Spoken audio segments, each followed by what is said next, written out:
प्राचीन भारतीय इतिहास की तुलना में मध्यकालीन भारतीय इतिहास से जो संबंधित चीज़ें हैं उनके लिए बहुत सारे साक्ष्य सामग्री उपलब्ध है। इसका मुख्य कारण है कि प्राचीन काल में ऐतिहासिक ग्रंथों का अभाव था, जिससे हम प्राचीन काल को पूरी तरह से जानने में सक्षम नहीं रहे। जबकि मध्यकालीन भारतीय इतिहास जानने के लिए ऐतिहासिक स्रोतों की कमी नहीं है। इतिहास लेखन में मुस्लिम सुल्तान और उलेमा रुचि रखते थे। मुस्लिम इतिहासकारों ने सुल्तान और उनकी भारतीय विजयों का विस्तृत विवरण दिया है। जहां तक साहित्यिक स्रोतों के अतिरिक्त मध्यकालीन भारत में विदेश के यात्रियों द्वारा जो यात्रा हुई थी, उन्होंने भी अपने जो पुस्तक लिखे, आत्मकथा लिखे, उनके सहारे में भी मध्यकालीन भारतीय इतिहास को जानने का बहुत अवसर मिला, जिसमें भारत में विदेशी यात्रियों के यात्रा वृतांत, शिक्षित सुल्तानों की आत्मकथा, विजय अभियानों के बाद स्थापित विजय स्मारक, विजय स्तंभ आदि ऐतिहासिक स्रोतों से भी पर्याप्त जानकारी मिलती है। सल्तनत काल में फारसी और अरबी पुस्तकों की भी रचना की गई। हालांकि इनके लेखकों को हम वैज्ञानिक इतिहासकारों की श्रेणी में रख रहे हैं, क्योंकि वे केवल तात्कालिक शासकों के कार्यकलापों तक ही सीमित थे। यानी कि उनके जो समकालीन शासक थे, उनके क्रियाकलापों तक ही वो अपना वर्णन कर पाते हैं। किंतु इन रचनाओं से सल्तनत कालीन इतिहास और उसके जो कालक्रम था उसकी हमें पर्याप्त जानकारी मिलती है। सल्तनत कालीन प्रमुख ऐतिहासिक जो स्रोत हैं, उसमें से साहित्यिक साक्ष्य को अगर देखें तो उसमें भी हमें बहुत कुछ जानकारी मिलती है। जैसे फारसी तथा अरबी साहित्य ये बताता है कि तुर्क अफगान शासक मूल रूप से सैनिक थे, वे शिक्षित नहीं थे। हालांकि वे इस्लामी विधाओं और कलाओं को प्रोत्साहन देते थे। और यह भी हमें पता है कि सुल्तान के प्रत्येक दरबार में फारसी लेखक, विद्वानों और कवियों का जमावड़ा रहता था।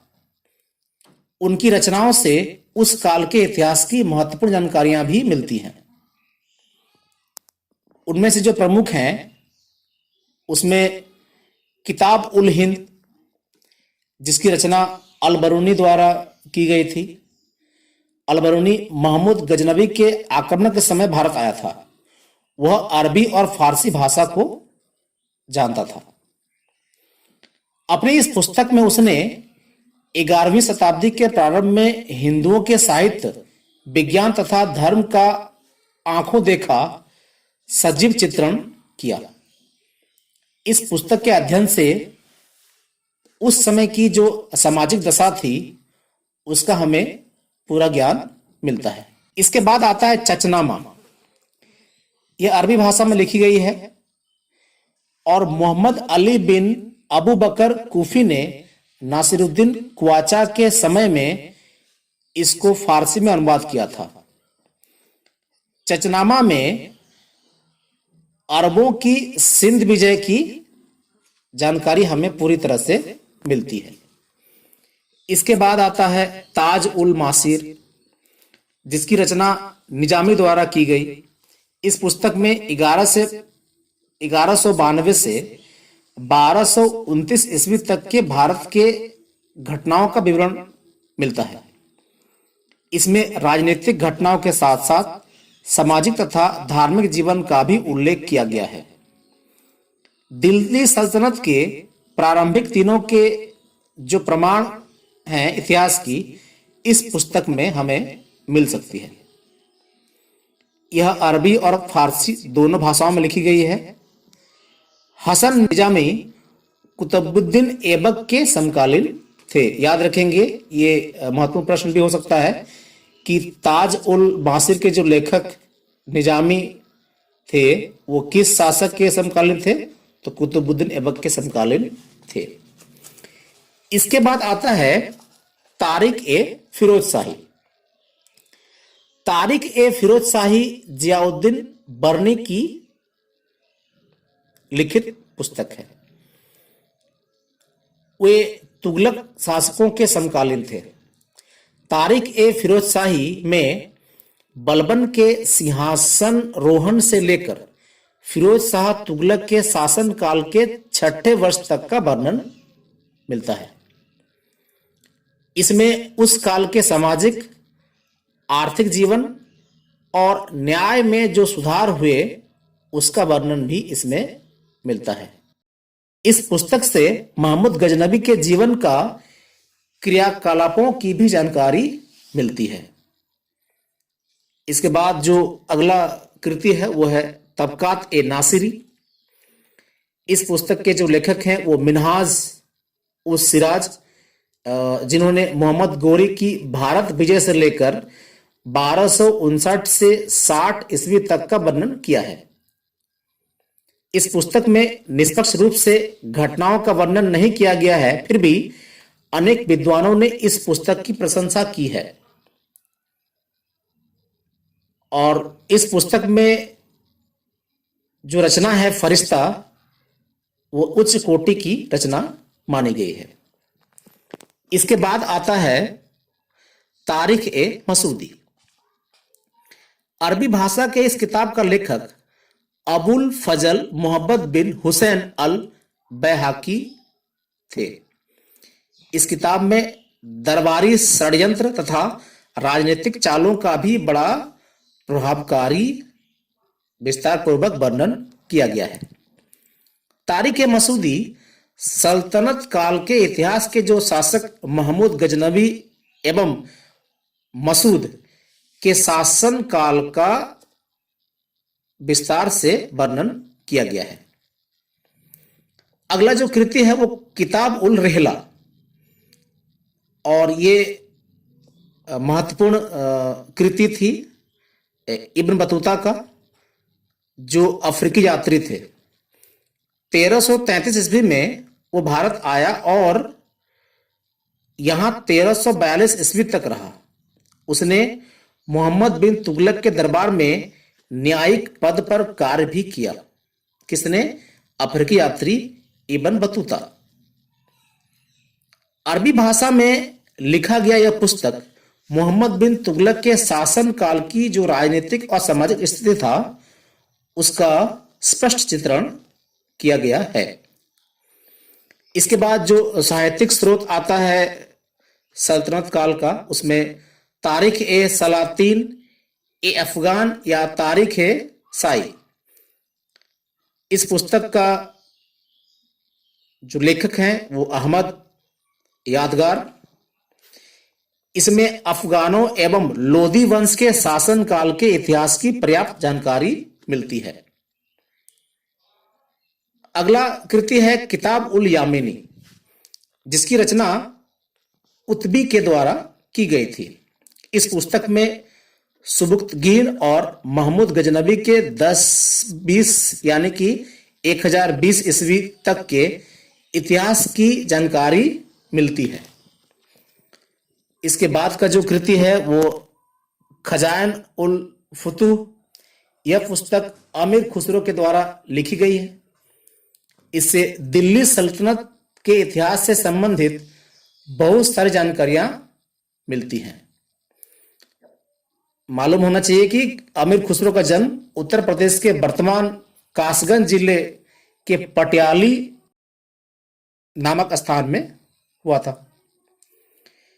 अगला जो साहित्यिक स्रोत है सल्तनत काल के इतिहास का वो है फतवा ए जहांदेरी, जिसकी रचना जियाउद्दीन बर्नी ने की थी, जिसमें शरीयत के अनुसार मुस्लिम शासकों के लिए आदर्श राजनीतिक संहिता का वर्णन किया गया है। सल्तनत काल के इतिहास की बहुत सी जानकारी हिंदी, संस्कृत तथा स्थानीय भाषाओं के साहित्य में मिलती है, और ये इस काल में रामानुज ने ब्रह्मासूत्र पर टीकाएं भी लिखी थी।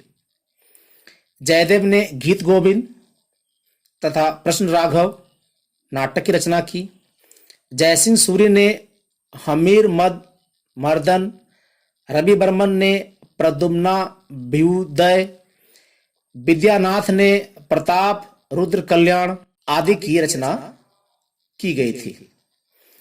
हिंदू कानून पर आधारित प्रसिद्ध ग्रंथ मिताक्षरा की रचना विज्ञानेश्वर ने इस काल में की थी, जो इतिहास की एक अमूल्य निधि भी है।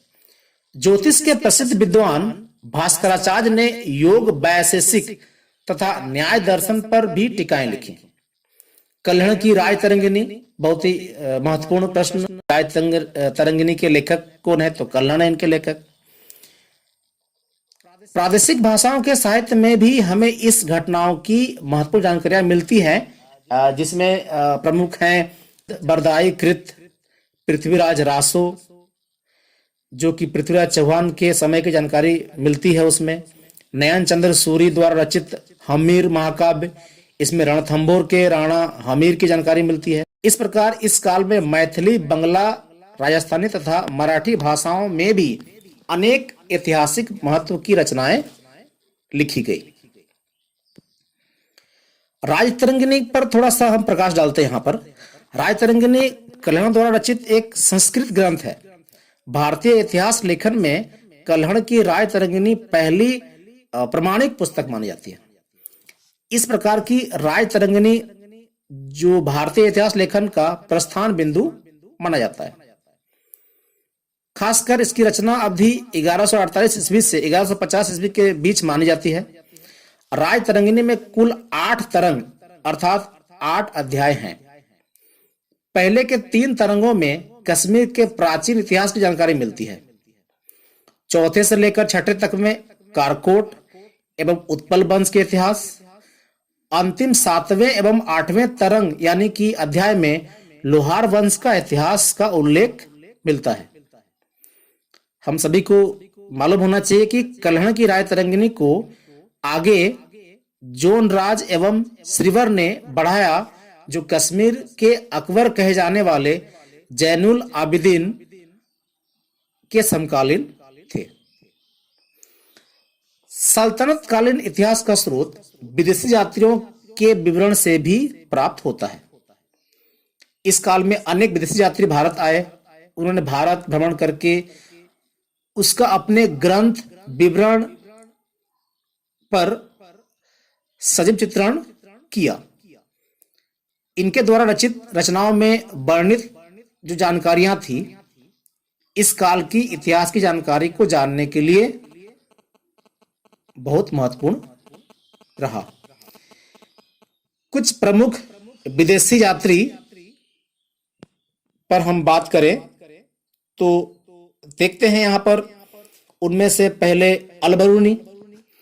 अलबरूनी ख्वारिज्म से भारत आया था। वो फारसी तथा अरबी भाषा का अच्छा ज्ञाता था। उसने संस्कृत, हिंदू धर्म तथा भारतीय दर्शन का अध्ययन किया। अलबरूनी ने अनेक पुस्तकें लिखी, जिसमें किताबुल हिंद सबसे अधिक प्रसिद्ध मानी जाती है। इससे 11वीं शताब्दी के हिंदुओं के साहित्य, विज्ञान, धर्म और सामाजिक परंपराओं की भी जानकारी मिलती है। इसके बाद जो यात्री थे वह है Ibn Battuta. Ibn Battuta Morocco, Africa से भारत आया था। 8 वर्ष भारत में रहने के दौरान उसने भारत में अनेक स्थानों की यात्राएं की और भारतीयों के खान पान, रहन सहन, धर्म, परंपरा आदि के विषय में बहुत ही गंभीरता से, बारीकी से लिखा। इब्न बतूता मोहम्मद बिन तुगलक के राज दरबार में काम करता था, जिस कारण उसे दरबारी राजनीति की भी व्यवहारिक ज्ञान था। इब्न बतूता प्रकृति प्रेमी था, इसलिए इसके यात्रा वृतांत में पशु, पक्षी और वनस्पति का भी बहुत सुंदर वर्णन मिलता है। अपने ग्रंथ किताब उल रहला में उसने भारत के विषय में विस्तार से लिखने का प्रयास किया। इनके बाद जो यात्री भारत आए थे उसमें मार्को पोलो, जो कि 13वीं शताब्दी में भारत आया था, उसने दक्षिण अफ्रीका के सामाजिक जीवन का सजीव वर्णन किया था। वो वेनिस, इटली का निवासी था, जो पांड्य राजा के दरबार में आया था।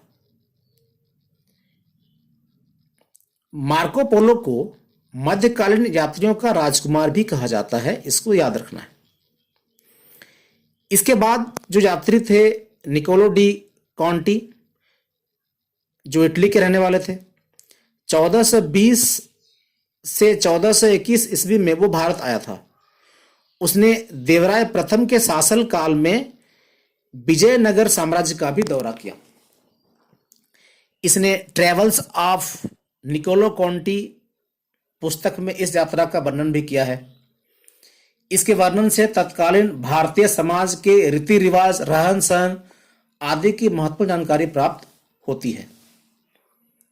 इसके बाद अब्दुल रज्जाक थे, जो कि 1442-43 में भारत आए। उसने देवराय द्वितीय के शासन काल में तैमूर राजवंश के शासक जो शाहरुख के राजदूत के रूप में विजयनगर साम्राज्य का दौरा भी किया। अपनी यात्रा वृत्तांत में उसने विजयनगरीय सामाजिक और आर्थिक जीवन का विस्तार वर्णन किया। इसके बाद डोमिंगो पायस, जो पुर्तगाल से आए थे, उसने दक्षिण भारतीय की यात्रा के दौरान विजयनगर साम्राज्य के शासक कृष्णदेवराय के शासनकाल में प्राचीन हम्पी के सभी ऐतिहासिक पहलुओं का विस्तृत वर्णन किया है। और अंत में फर्नाओ नूनिज, ये भी एक पुर्तगाली यात्री, इतिहासकार और घोड़ों का व्यापारी था। उसने अच्युत राय के शासनकाल के दौरान भारत का दौरा किया था और विजयनगर में 3 साल बिताए। उसने विजयनगर के इतिहास, विशेषकर शहर की नींव, 3 वंशों के शासन के बाद की स्थिति, दक्कन के सुल्तानों और उड़ीसाओं के शासकों के साथ विजयनगर के शासकों की लड़ाई का विस्तृत वर्णन किया। इसने अपनी यात्रा वृत्तांत में विजयनगर साम्राज्य के सांस्कृतिक पहलुओं का भी उल्लेख किया। उसने महिलाओं के पहनावे के साथ साथ राजा की सेवा में महिलाओं की नियुक्ति की भी प्रशंसा की थी। अब सल्तनत कालीन साक्ष्य में पुरातात्विक साक्ष्य को शामिल करते हैं। सल्तनत काल के इतिहास की जानकारी पुरातात्विक स्रोतों से भरी होती है। सल्तनत कालीन अनेक इमारतें आज भी उस काल के इतिहास को संकेतित करती हैं। सल्तनत कालीन वास्तुशैली भारतीय तथा विदेशी शैलियों का मिश्रण थी। भारत में प्रारंभिक तुर्क विजेताओं ने हिंदू और जैन मंदिरों की सामग्री से मस्जिदों का निर्माण कराया। कुतुबुद्दीन ऐबक ने कुब्बत उल इस्लाम मस्जिद, जो कि मेहरौली दिल्ली में है, निर्माण कराया। 2.5 दिन का झोपड़ा, जो अजमेर में, तथा कुतुब मीनार, जो कि मेहरौली दिल्ली में है, का निर्माण कराया। ये इमारतें इंडो इस्लामिक वास्तुकला के जीवंत एग्जाम्पल हैं। सल्तनत कालीन अन्य इमारतों में बलबन का लाल महल, अलाउद्दीन खिलजी के शासनकाल में निर्मित अलाई दरवाजा तथा मुबारक शाह खिलजी द्वारा राजस्थान के बयाना में बनवाया गया उखा मस्जिद प्रसिद्ध हैं। तुगलक कालीन प्रमुख इमारतों में तुगलकाबाद का किला, जहांपना नगर, गयासुद्दीन का मकबरा, कोटला फिरोज शाह आदि तो लोदी कालीन इमारतों में सिकंदर लोदी का मकबरा तथा मोट की मस्जिद काफी प्रसिद्ध है। कुतुबुद्दीन ऐबक का थोड़ा सा हम बात कर लेते हैं। कुतुबुद्दीन ऐबक ने 1199 में कुब्बत उल इस्लाम मस्जिद के परिसर में कुतुब मीनार का निर्माण शुरू करवाया, जिसे इल्तुतमिश ने 4 मंजिला तक पहुंचा दिया। कालांतर में कुतुब मीनार की मरम्मत फिरोज शाह तुगलक, सिकंदर लोदी और आगे मेजर आर स्मिथ ने करवाई।